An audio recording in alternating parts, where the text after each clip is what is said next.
जय माता दी दोस्तों, आज मैं आपको घर के मंदिर में ही कैसे सरल तरीके से हम नवरात्रि की पूजा कर सकते हैं वो मैं करके दिखा रही हूँ। तो ये मेरे घर का मंदिर है, देख लीजिए। सबसे पहले हम यहाँ पे चावल का आसन देंगे और उसके ऊपर माता रानी को विराजमान करेंगे। तो यहाँ पे हमने माता रानी को बिठा दिया है।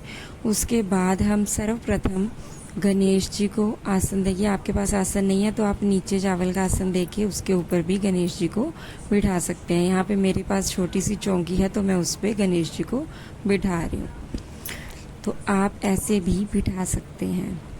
तो ये हम जल के छींटे दे रहे हैं, गंगा जल के छींटे देके हम इसको भावपूर्ण स्नान करवा रहे हैं। आप भी ऐसे ही करवा सकते हैं। अगर आपकी जो मूर्ति है वो पीतल की है तो आप पंचामृत से भी स्नान करवा सकते हैं। यहाँ पे देखिए हम कलश स्थापना नहीं कर रहे हैं, लेकिन हम यहाँ पे एक लोटे में जल भर कर रख रहे हैं। गंगा जल भी डाल सकते हैं, आप शुद्ध जल भी डाल सकते हैं।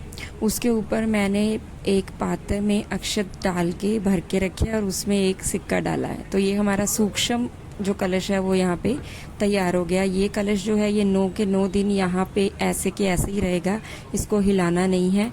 उसके बाद यहाँ पे मैं एक दीप प्रज्वलित कर रही हूँ। आप घी का या तिल के तेल का किसी भी चीज़ का दीपक जो है वो जला सकते हैं। देखिए उसके बाद और कुछ नहीं है श्रृंगार की सामग्री, तो हम माता रानी को एक चुनरी जो है वो वस्त्र के स्वरूप में चढ़ा रहे हैं। तो ये बहुत ही आसान तरीके से नवरात्रि के दिनों में मार्केट में मिल जाती है। उसके बाद अगर जनेऊ हो तो जनेऊ, क्योंकि मैं सरल तरीके से यहाँ पे पूजा करके आपको दिखा रही हूँ, तो यहाँ पे मैं कलावा जो है वो वस्त्र के रूप में गणेश जी को अर्पित कर रही हूँ।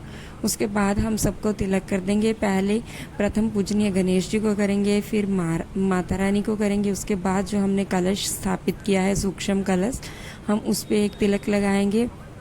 आप चाहे तो यहाँ पे स्वास्तिक बना सकती हैं, लेकिन अगर आपके पास समय नहीं है, आप कम समय में पूजा करना चाहते हैं, तो मैं उसके लिए पूजा यहाँ पे करके दिखा रही हूँ।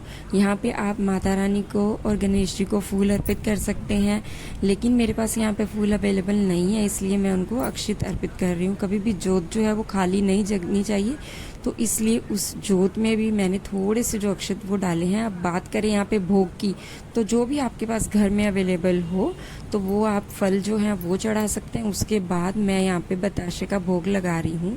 एक छोटा सा दिया लिया है मैंने मिट्टी का, और उसमें हम यहाँ पे छोटा सा हवन करेंगे। हवन नहीं कह सकते, हम ये कह सकते हैं कि हम यहाँ पे एक कपूर जला रहे हैं। उसमें मैं यहाँ पे लौंग जो है वो 2 लौंग, फूल वाली लौंग होनी चाहिए, टूटी हुई लौंग बिल्कुल नहीं होनी चाहिए।